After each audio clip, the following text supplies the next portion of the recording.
सीतापुर में मुस्लिम युवती ने की घर वापसी। हिंदू युवक से वैदिक विधि से किया विवाह। 3 तलाक से मिली आजादी। 7 जन्मों का रिश्ता निभाने का वादा।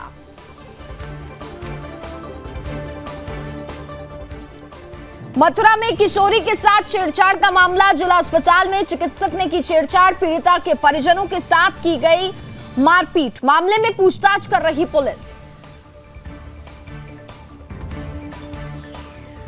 मोदी सरकार के 9 वर्ष का कार्यकाल हुआ पूरा। डिप्टी सीएम ने की कानपुर में समीक्षा बैठक। अधिकारियों के साथ की समीक्षा बैठक। समाजवादी पार्टी पर जमकर निशाना साधा।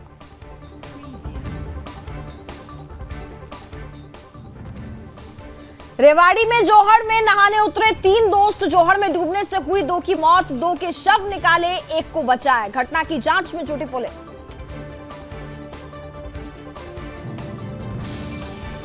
और चित्तौड़गढ़ में Indira Gandhi gas cylinder subsidy योजना जिला स्तरीय लाभार्थी उत्सव कार्यक्रम आयोजित। वीडियो कॉन्फ्रेंसिंग के माध्यम से सीधे जुड़े सीएम अशोक गहलोत।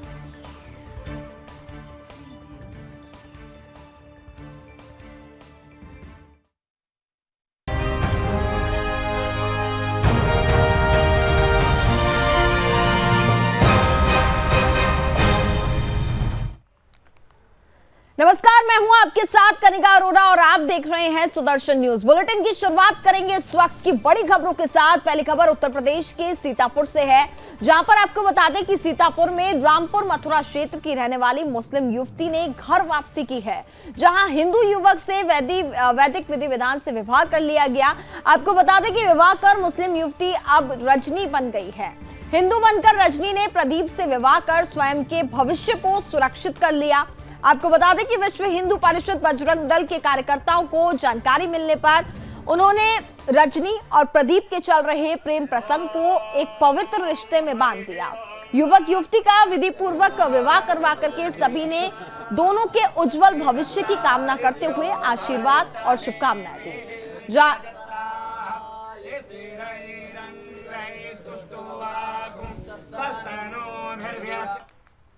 और अब आपको सीधे लिए चलेंगे लखनऊ की ओर, जहां इस वक्त दिल्ली के मुख्यमंत्री अरविंद केजरीवाल प्रेस कॉन्फ्रेंस कर रहे हैं। सुनिए जरा क्या कह रहे हैं। कैंसिल कर दिया, यही दिखाता है कि उनके दिल में काला था।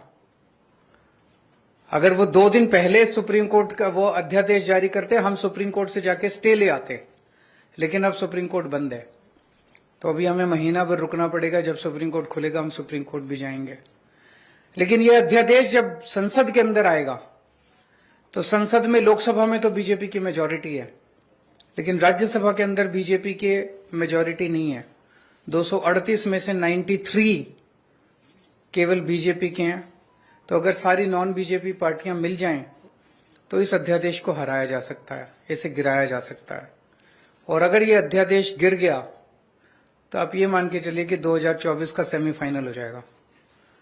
राज्यसभा के अंदर अगर इनका अध्यादेश बिल नहीं बन पाता और हार जाता है, पूरे देश में बहुत स्ट्रांग मैसेज जाएगा कि मोदी सरकार दोबारा नहीं आ रही है। मथुरा में 14 वर्षीय किशोरी के साथ जिला अस्पताल में छेड़छाड़ का मामला सामने आया। इस मामले की गंभीरता को देखते हुए मौके पर पहुंची पुलिस ने डॉक्टर को हिरासत में ले लिया और पूछताछ शुरू कर दी गई। आपको बता दें कि मथुरा बुधवार की सुबह थाना कोतवाली क्षेत्र स्थित जिला अस्पताल में बुखार से पीड़ित 14 वर्षीय किशोरी के साथ में छेड़छाड़ करने के मामले को लेकर के जिला अस्पताल में हंगामा खड़ा हो गया। इसको लेकर के वहां लोगों की भीड़ इकट्ठा हो गई, जिसका किशोरी ने विरोध किया, तो वहीं परिजनों के साथ मारपीट भी की गई। इसको लेकर के किशोरी ने पुलिस से शिकायत की, तो पुलिस ने चिकित्सक को हिरासत में ले लिया और पूछताछ के लिए कोतवाली ले गई। जहां हुई बातचीत में किशोरी ने बताया कि वह बुखार की दवाई लेने के लिए जिला अस्पताल आई थी और वहां पर चिकित्सक ने लड़की के साथ छेड़छाड़ की, जिसका उसने विरोध किया, तो उल्टा उसके परिजनों के साथ मारपीट की गई। फिलहाल पुलिस मामले की जांच पड़ताल कर रही है।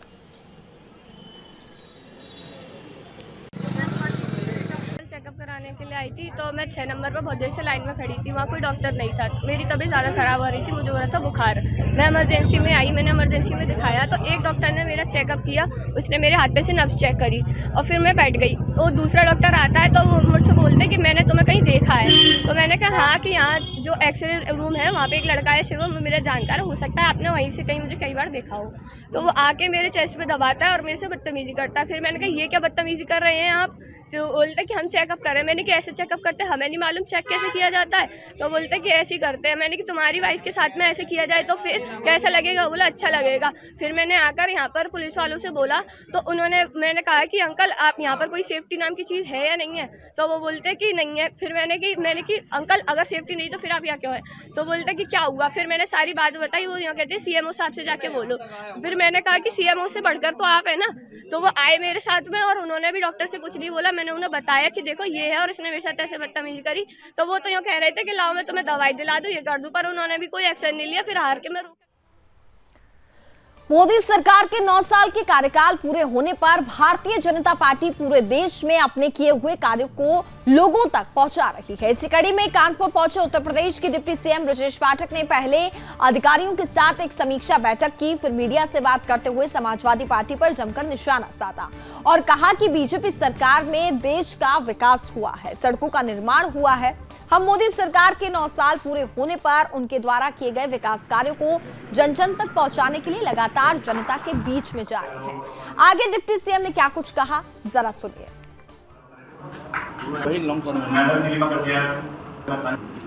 कर ले, उनका जनाधार समाप्त हो चुका है। अपराधियों को जिस ढंग से अपने शासनकाल में सपा ने पुष्पित पल्लवित पूर्व में करके रखा है, प्रदेश की जनता इनकी कलई जान चुकी है।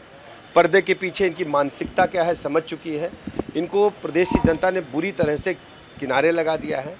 कोई भी कवायद इनके काम नहीं आएगी, क्योंकि अपराधी जो आज तक तांडव प्रदेश में किए हैं वो इनके ही राजपाट में पुष्पित पल्लवित होते रहे हैं। भ्रष्टाचार आकंठ डूबी हुई सरकारें समाजवादी पार्टी की रही हैं। उत्तर प्रदेश में माननीय प्रधानमंत्री नरेंद्र मोदी जी की गरीब कल्याण योजनाएं जन जन तक पहुंची हैं। लोगों का भरोसा बीजेपी पर बढ़ा है। लोगों के जीवन स्तर में बदलाव लाने में आदरणीय मोदी जी सफल हुए हैं। भारतीय जनता पार्टी के आदरणीय मोदी जी के 9 वर्ष के कार्यकाल को लेकर के जन जन तक पहुंच रही है। महाजनसंपर्क अभियान चलाया जा रहा है। घर घर के साथ साथ बड़ी बड़ी जनसभाएं भी हो रही हैं और प्रदेश की जनता, देश की जनता लगातार माननीय मोदी जी के साथ है, भारतीय जनता पार्टी के साथ है। कोई फर्क नहीं पड़ेगा कि कोई भी गठबंधन कर ले, क्योंकि 14 से लेकर 22 तक 4 चुनाव प्रदेश की और देश की जनता देख चुकी है। कई गठबंधन हुए, कोई गठबंधन सफल नहीं हुआ। समाजवादी पार्टी ने कांग्रेस से गठबंधन करके देख लिया है, समाजवादी पार्टी ने बसपा से गठबंधन करके देख लिया है और 2022 में कई छोटे दलों से भी गठबंधन करके देख लिया है। गठबंधन की राजनीति बुरी तरह से फेल साबित हुई। ये गठबंधन पर कभी भी मन से साफ नहीं रहते हैं, हमेशा धोखा देने का अपने साथियों को काम करते हैं।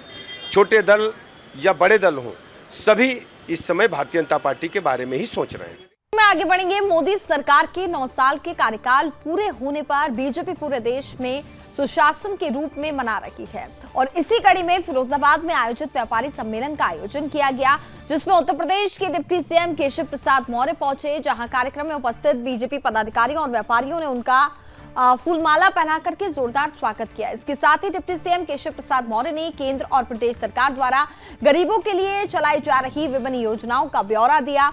साथ ही कहा कि प्रधानमंत्री नरेंद्र मोदी के नेतृत्व में भारत का विदेशों में डंका बज रहा है और इस दौरान कांग्रेस पर निशाना साधते हुए उन्होंने कहा कि कांग्रेस नेता राहुल गांधी विदेश जाकर के देश की और प्रधानमंत्री नरेंद्र मोदी की बुराई करते हैं। इसके साथ ही सपा बसपा पर भी निशाना साधा गया और वहीं 2024 के लोकसभा चुनाव में उत्तर प्रदेश में 80 में से 80 सीटें जीतने का दावा किया गया और कहा है कि 2024 के लोकसभा चुनाव में एक बार फिर भारतीय जनता पार्टी की प्रचंड जीत होगी और फिर से नरेंद्र मोदी प्रधानमंत्री बनेंगे। इस मौके पर घायल व्यापारी ने डिप्टी सीएम से मिलकर के न्याय की गुहार लगाई।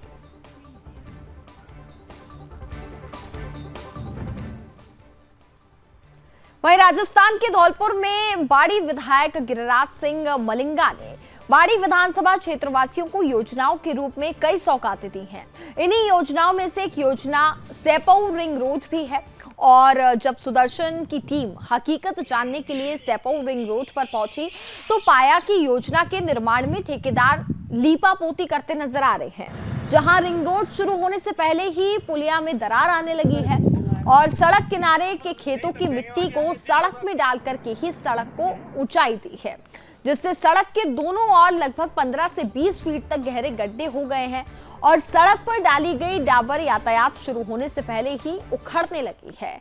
वहीं अगले महीने बारिश का मौसम भी आने वाला है, तो ऐसे में देखना यह होगा कि स्थानीय प्रशासन आगे आकर के इस मामले पर क्या कार्रवाई करता है।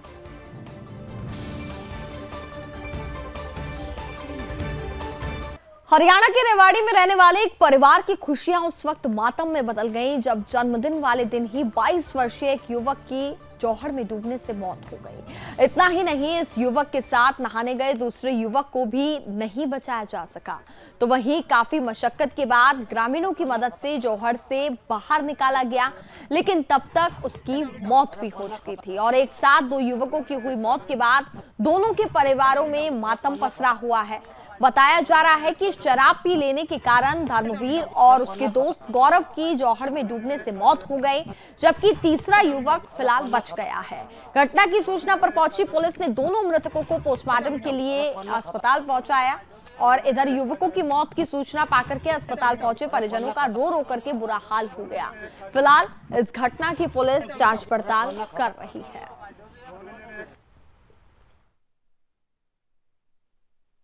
के नाम पी रखी थी, नहीं कूद का पानी में। कितने कितने साल के? होंगे को 20-21 साल के। कहाँ के रहने वाले? कुतुबपुर के। तीनों दोनों कतुपुर के। क्या करते हैं दोनों? एक कंपनी में, एक नाई की दुकान पे। कितनी देर हो गई अब इसको? आधा घंटा। आधा घंटा हो गया। खबरों में आगे बढ़ेंगे। अगली खबर राजस्थान से है। राजस्थान के चित्तौड़गढ़ जिले के 41,445 उपभोक्ताओं के खातों में लाभ हस्तांतरित किया गया। इस दौरान मुख्यमंत्री ने लाभार्थियों से सीधा संवाद किया। आपको बता दें कि Indira Gandhi gas cylinder subsidy योजना के जिला स्तरीय लाभार्थी उत्सव समारोह में भारी भीड़ उमड़ी, जिसको लेकर के इंदिरा गांधी प्रियदर्शनों ऑडिटोरियम में कार्यक्रम आयोजित किया गया और इस कार्यक्रम में मुख्यमंत्री अशोक गहलोत वीडियो कॉन्फ्रेंसिंग के माध्यम से सीधे जुड़े। वहीं मुख्यमंत्री ने बटन दबाकर के एक साथ उज्ज्वला योजना में चयनित और महंगाई राहत कैंप के माध्यम से अप्रैल महीने में पंजीकृत 14 लाख लाभार्थियों के बैंक खातों में 60 करोड़ रुपए का लाभ हस्तांतरित किया। इसके साथ ही उन्होंने Indira Gandhi gas cylinder subsidy योजना के लाभार्थियों से चर्चा की। साथ ही सरकार की योजनाओं के संबंध में विस्तार पूर्वक बातचीत की गई। इस अवसर पर नगर परिषद सभापति, अतिरिक्त जिला कलेक्टर और साथ ही जिला परिषद के मुख्य कार्यकारी अधिकारी समेत तमाम आला अधिकारी और कर्मचारियों के साथ बड़ी संख्या में महिला एवं पुरुष लाभार्थियों ने हिस्सा लिया।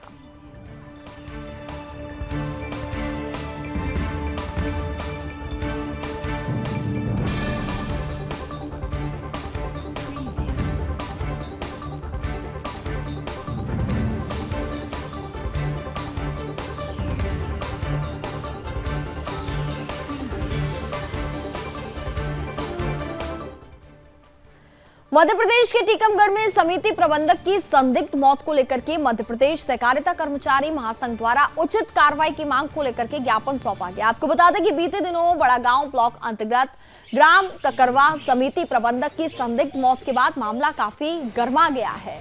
इसको लेकर के बीते दिन भी सैन समाज के लोगों द्वारा एसपी को ज्ञापन सौंप करके उचित कार्रवाई की मांग की गई और अब अधिकारियों पर आरोप लगाते हुए कार्रवाई की मांग की जा रही है। इस मामले में खाद्य अधिकारी, डीआर और बैंक अधिकारी की जांच पर उचित कार्रवाई करने की बात सामने आई है, जिसको लेकर के मुख्यमंत्री को पत्र लिखकर के दोषियों पर उचित कार्रवाई करने की मांग की जा रही है। आज उनका जो प्रबंधक, सहायक प्रबंधक, सेल्समैन का जो संगठन है, स्वामी प्रसाद जी के द्वारा जो कहा जा रहा है कि कर्ज का पैसा देना था, 10 रुपये सैकड़े का पैसा था, तो निश्चित तौर पे और इसके पहले भी और घटनाक्रम हैं जो इनके द्वारा बताए जा रहे हैं, वो भी जांच में शामिल की जाएंगी। लेकिन 10 रुपये सैकड़े पर पैसे देने वालों पर भी कार्रवाई होना चाहिए कि जो समाज में इस प्रकार, तो निश्चित तौर पर मैं एसपी साहब से बात रखूंगा कि स्वामी प्रसाद जी की अभी जो इस घटनाक्रम में 6 महीने से बात हुई, फुल डिटेल से सब पता चल जाएगा किसने। और इसी के साथ फिलहाल वक्त है छोटे से ब्रेक का।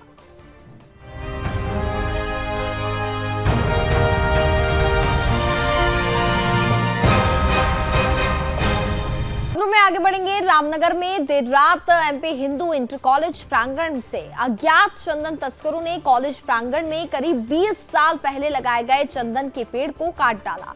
सूचना मिलने के बाद जहां एक और कॉलेज प्रशासन में हड़कंप मच गया है, तो वहीं घटना की जानकारी मिलने पर पुलिस भी मौके पर पहुंच गई है। कॉलेज के प्रधानाचार्य ने बताया है कि वर्तमान में कॉलेज में ग्रीष्मकालीन अवकाश चल रहा है और साथ ही कॉलेज स्टाफ भी छुट्टी पर है। ऐसे में कॉलेज के बंद बड़े कैंपस में से चंदन का पेड़ काटना एक बड़ी घटना है। उन्होंने कहा कि इस मामले में कोतवाली पुलिस में शिकायत दर्ज कराई गई है। आपको बता दें कि जानकारी मिलने के बाद पुलिस भी मौके पर पहुंची और पुलिस ने कॉलेज में लगे सीसीटीवी कैमरों की फुटेज खंगालना शुरू कर दी है। सीसीटीवी कैमरे में 2 लोग पेड़ काटते हुए दिखाई दिए हैं। फिलहाल पुलिस मामले की जांच पड़ताल कर रही है कि आखिरकार वो लोग कौन थे। देखिए, एक एमपी इंटर कॉलेज में एक चंदन के पेड़ काटने की एक सूचना थाना रामनगर को प्राप्त हुई है। सूचना के आधार पर पुलिस द्वारा जांच की जा रही है और सीसीटीवी और अन्य जो माध्यम है सुराग से पता कर इस संबंध में आवश्यक वैधानिक कार्रवाई। और इसी के साथ फिलहाल इस बुलेटिन में बस इतना ही। आप देखते रहिए सुदर्शन न्यूज। जय हिंद।